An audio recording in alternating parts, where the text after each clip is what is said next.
Hi, it's Dano and Sal back with Kyle Palmieri. And Kyle, today we're going to talk about shooting on the power play. What are some of the things that you look for on your offside and strong side? Well, obviously things are different. When you're on your offside, the one-timer's available, and most of the times on the strong side, you're kind of coming up and the D-man's trying to pull one of the penalty killers in a certain direction, and then you have some momentum going down. So for me and our power play, I think generating shots and generating chaos in front of the net is what makes good power play successful, and that just requires funneling pucks there and hitting the net, and all four guys trying to get in there and put it in the back of the net. Okay, well, let's have you show us a couple shots coming down on both sides of the ice. All right, sounds good. All right, Kyle, you're set up on the 5-on-4. You're on your strong side. Why is that an advantage to be on your strong side versus, say, your one-timer? Well, I think for the way we set it up, obviously having me and Halsey on his strong side on the other side, it gives you a couple more options, and you're not as standing still as when you're in the one-timer spot. So for me, being able to get our D-man who's on top to beat the first forward, most of the times you're coming downhill with the goalie and the penalty kill, and you kind of just wait and see what options present themselves. Obviously, going into the game, we have a little bit of an idea how different teams kill, but for us, I think some options are going to present themselves, and sometimes you kind of just got to keep it simple and try and get pucks through and get some shots on net.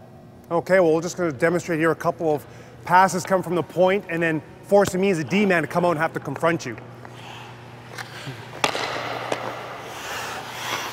So for me, depending on the depth of the D-man and depending on where our net front and middle guy are, it's going to present a couple different options. Some D-men are like you kind of are, protecting that pass through the middle, which is a pretty big threat on the high tip. But that kind of opens up the short side for me. And obviously I kind of just read off where the D-man is and how his stick's positioned.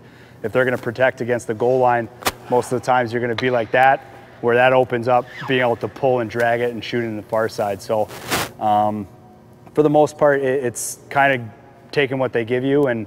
But like I mentioned before, sometimes there's a lot of good penalty killers and D-man who are great shot blockers in the league. So it's kind of just about getting the pucks through and making sure you're not getting them blocked, and hopefully you can get one the dirty way too.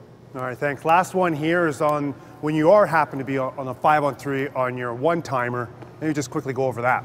Yeah, so I think being a one-timer, you got to be pretty much always ready to shoot the puck whenever the pass comes. So depending on your depth, pretty much depends on what kind of shot you need to make.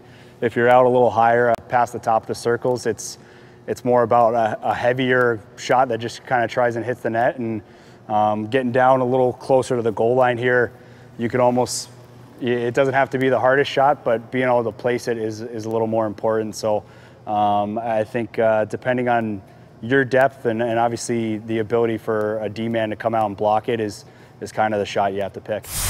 Kyle, that was great. You showed us a little bit of the one-timer, getting it off quick. We really appreciate it, and how you avoid the defenseman. This was a great segment for the kids, and again, thanks for your time. Thanks for having me. Glad it's not you two I got to get the shot by.